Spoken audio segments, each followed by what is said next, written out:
What's going on, everyone? Here we are, my favorite truck stop. We'll show you exactly where I'm at. I'm here sitting at the TA over in Contra, Michigan. And the building's back over there. But, it's one of my favorite spots I like to stop at. So this is where I'll be till tomorrow. Alright, so yeah, here we are in Contra. I'd like to thank all my subscribers and everybody who watches my YouTube channel here. Jack, you know, I get a hold of you later. I see that you called and left me a voicemail out of Arizona there. I will get back with you, so hold on. Gotta try to get a hold of Mike. Gotta call Dan up. Dan's in Hickory, North Carolina. Gotta talk to him, see what's going on with him. And all right, and then of course one of my good friends, Dump Truck Bob, finally did get his blue dump truck glider kit. Really nice looking truck. I did make fun of him there, you know, about mine was a better blue than his, but it's all in fun and games, you know that, Bob. All right, so I took Saturday, Sunday, Monday, Tuesday off, and I got one load for the day. I had two, but they pushed it out, so they want to know if I wanted to, you know, get rid of all my other loads, but all my stuff's short, so I just keep what I have, and I'll just make it up on Monday. And instead of doing one load Monday, I'll do two loads on Monday. See, that makes up for it. No big deal. So I got one load today, one tomorrow, and 3 on Friday, and then I'll do 2 on Monday, maybe 3 on Monday, depends what gets put on the board.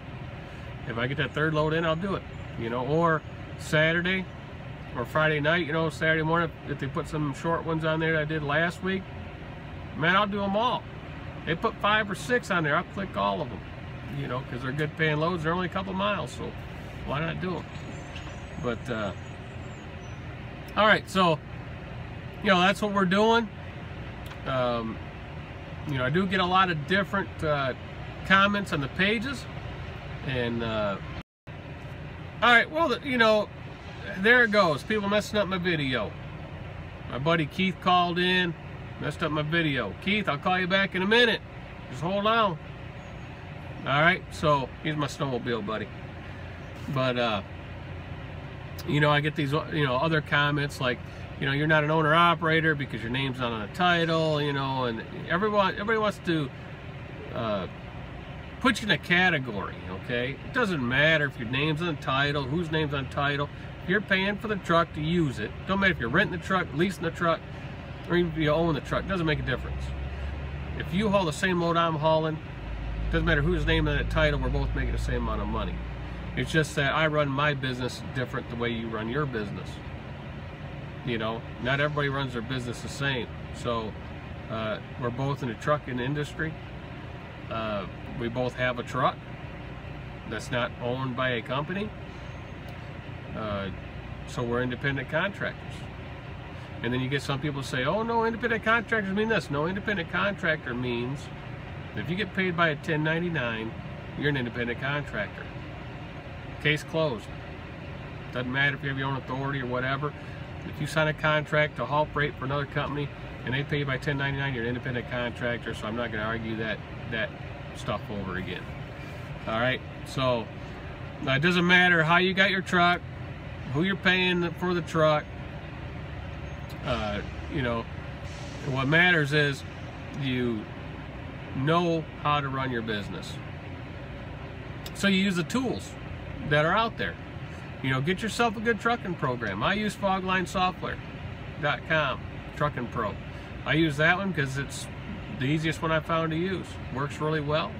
And then I use Tax Cut, which is now H&R Block Tax Cut, because H&R Block bought Tax Cut. So I've been using that tax program for, man, I don't know, 20 years, somewhere in there. And so, you know, I use those two programs in conjunction with each other. So every quarter, I could take last year's tax program, make a new return, and put in my quarterly money in there that I made from the business, the net profit, then I can see, you know, do I have to send in quarterly payments? Because you might not hit the black until the third quarter or the fourth quarter. And so you don't have to send in every quarter. You only have to send in the money when you actually show a profit. Okay? So you can keep track of that. Because, you know, after the first quarter, you're subtracting everything for the whole year. That's why you might not be in the black until, you know, halfway through or the third quarter. And some people, depend on their deductions and how many dependents they have, they might not have to pay anything in at all, because that might offset it. So, you know, but people ask me about tax questions. That's all, it's all different. Each person is different, so you can't really answer that question. Okay. If you want to set back some tax money, you know, you can set back 8–10%, you know, out of every check, and then you can go from there. And if you overpaid that first year, then you know the next year not to do that. You could say, well, you know, if I paid in $200 a week, you know, and you paid in $10,000, but you got, you know, $6,000 of it back, and you only had to pay in $4,000, then you just say, well, I'm only going to pay in $300 a month, you know, instead of that $100 a week, you know. That'll save you there, you know. So anyway, that's that. Now I'm gonna get ready to go in the truck stop. Got some trans flows to do, and I'm gonna do that. But before I go in there and do that, I gotta call Keith up. He's on his way home. He's a local driver, and before he hits the barn there, get a hold of him, see what he's doing. But other than that, that's what we're doing. Everybody be safe out there, and we'll see you.